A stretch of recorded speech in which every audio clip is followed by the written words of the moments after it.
Hi guys! Good morning, good afternoon, good evening, and good day!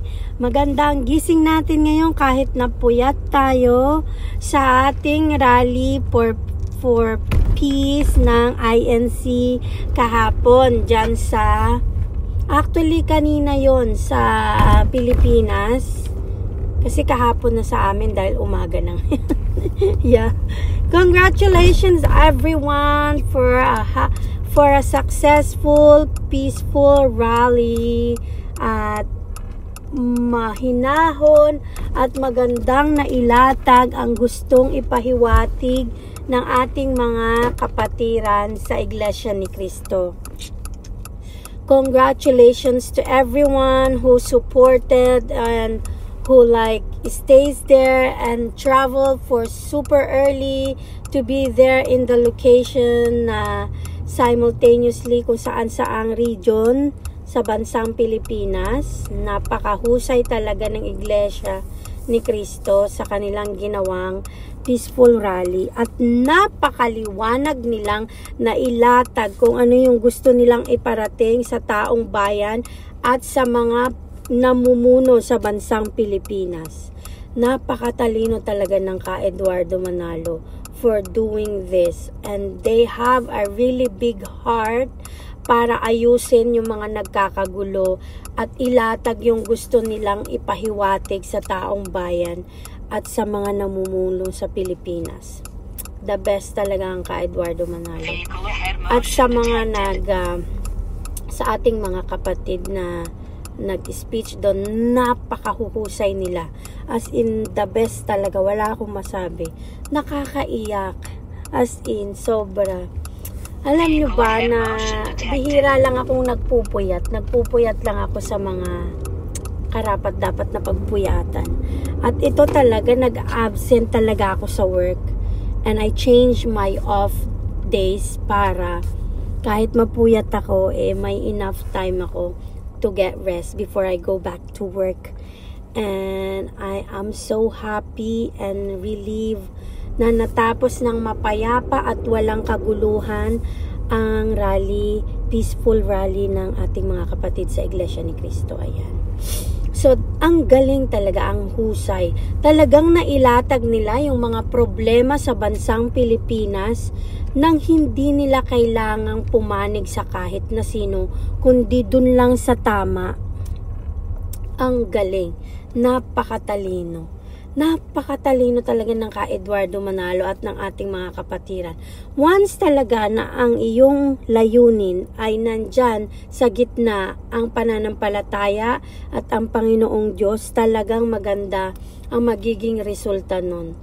And I'm really impressed and amazed sa nangyaring rally. Grabe, almost 1.7 million of members of the church and also mga kababayan natin na nag-support doon. And I wanted to shout out sa ating mga vloggers na nagtiis talaga na pumunta doon at makipagsiksikan at magtiyaga ng paulit-ulit kahit namamatay yung kanilang signal sa pagbo-broadcast ng live sa kaganapan dyan sa peaceful rally ng ating mga kapatid sa Iglesia ni Cristo.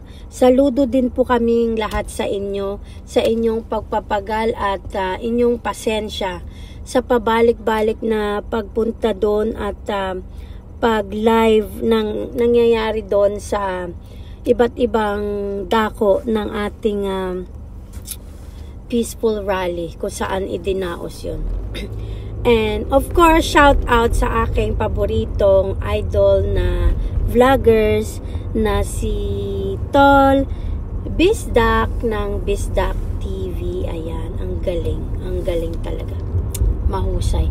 Thank you so much sa inyong pagpapagal at pag-stay there for I think 2 days kasi you've been there already broadcasting live nung 12 pa lang, and then bumalik kayo ng 13 para makita nyo kung gaano karami ang ating mga kapatiran sa Iglesia ni Cristo. Napakahusay talaga. It deserves a round of applause. I'm so impressed and It's so overwhelming. Napakagaling ng pagkakaisa talaga ng Iglesia ni Cristo. Hindi talaga matatawaran ang kanilang pagkakaisa. Wala talaga akong masabi. Basta talaga ang namumuno ay matino, lahat ng mga miyembro ay matino din. Kung meron mang mga naliligaw dyan, at least sila yung mga na-expose na natitiwalag, right? Pero most of that people there, 99% are all good, like ka Eduardo Manalo. Kapag ang ama ng tahanan ay matino, ang mga anak ay matitino din. So congratulations again sa ating mga kapatiran sa Iglesia ni Cristo for a successful, peaceful rally para sa kapayapaan at sa no to impeachment kay VP Sara at ang pagkakaisa. Talagang nailatag nyo doon kung ano yung gusto nyong ipakita sa taong bayan at ang inyong mensahe sa mga namumuno sa bansang Pilipinas. Congratulations again. Yan. So ito, may isa tayong balita. Ito pa lang si Salde Colangot. Sorry, yun talaga yung naiisip ko pag narinig natin yung pangalan ni Salde ko eh. Kasi nabigyan natin siya ng pet name.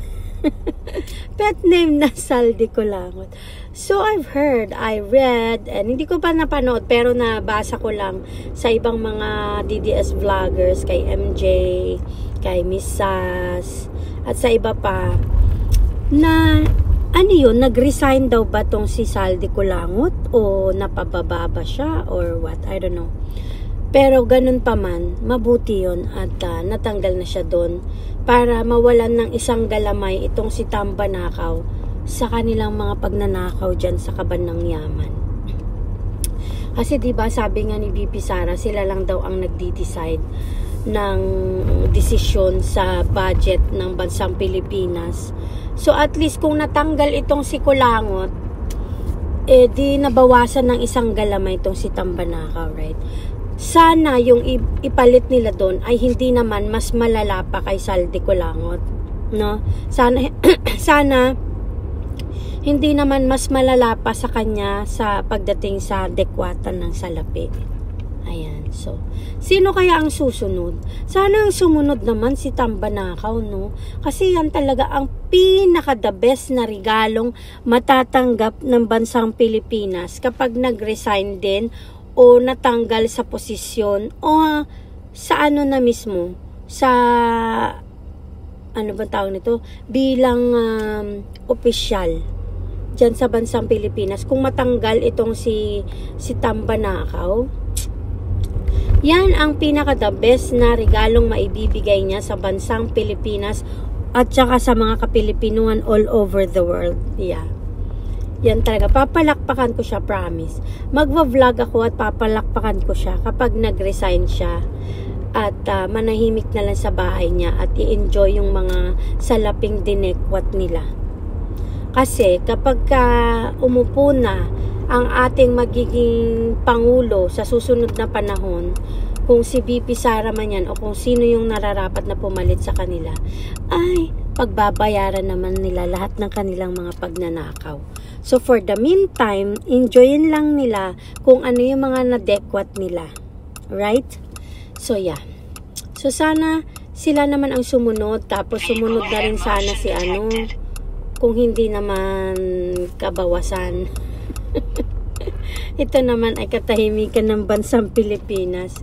Sana sumunod na rin si Bangag, no? Sana ma-realize niya na, ay, oo nga pala, bangag pala ako. So, mag-resign na lang kaya ako para sa world peace at sa ikagaganda ng bansang Pilipinas. Yung ganun, yung matauhan siya isang araw na, ay, gusto niya palang mag-resign. Kasi naramdaman niya sa puso't isipan niya na hindi pala siya karapat-dapat maging ano bang tawag nito? Hindi pala siya karapat-dapat na mamuno sa bansang Pilipinas, right? So sana yan ang gawin ng mga pabigat at mga hindi na nagbibigay ng kasiyahan sa bansang Pilipinas. Sana sila na rin ang magkusang bumaba sa pwesto.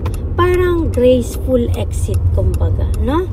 Sana ganyan nga. Yan ang isa sa ating ipagpapanata at ipapanalangin na sana gawin ng mga namumuno ngayon sa Pilipinas, na na-realize sila pagising nila na, ay oo nga pala, nagiging salot na pala ako at anay sa bansang Pilipinas. Bigyan ko na sila ng pagkakataong magkaroon ng magandang buhay. Ako na lang ang bababa. Yung ganon, di ba ang saya nun? Ang tahimik lang sana. Lahat ng mga Pilipino ay magkakaroon ng kapayapaan at mabubuhayan ang pag-asa na meron pang pag-asa ang Pilipinas. Kasi sa ngayon, meron tayong isang cancer na sakit sa Pilipinas na kumakalat sa iba't ibang ahensya at lumalaganap ang korupsyon at katiwalian. At yan ang isang malaking cancer na nararanasan ngayon ng Pilipinas. Sana biglang makalunok sila ng gamot na magpapagising sa kanila na sila ay nagiging salot na sa bansang Pilipinas. At didesisyonan na lang nilang bumaba sa pwesto para ma-realize nila na, ay oo nga, nagiging pabigat na pala ako sa Pilipinas. Ganito na lang ang gagawin ko. Yung ganon, no?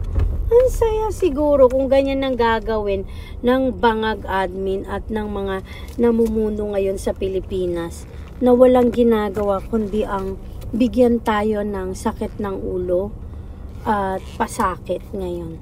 Sana ma-realize nila yan, no? Na, oo nga, no? I should step down. I should have a balls to step down and be the best version of myself. Yung ganun, di ba? Anyways, guys, I'll be right back. I'm just gonna put a gas kasi mawawalan na ako ng gas. Thank you for listening to me and congratulations again to our brothers and sisters in the Church of Christ. Please like, subscribe, comment, and share. And thank you again sa ating new subscribers. Kokonti pa lang tayo pero tiwala lang, dadami rin tayo, right? Thank you guys. God bless. I'll be right back later. Bye. Have fun.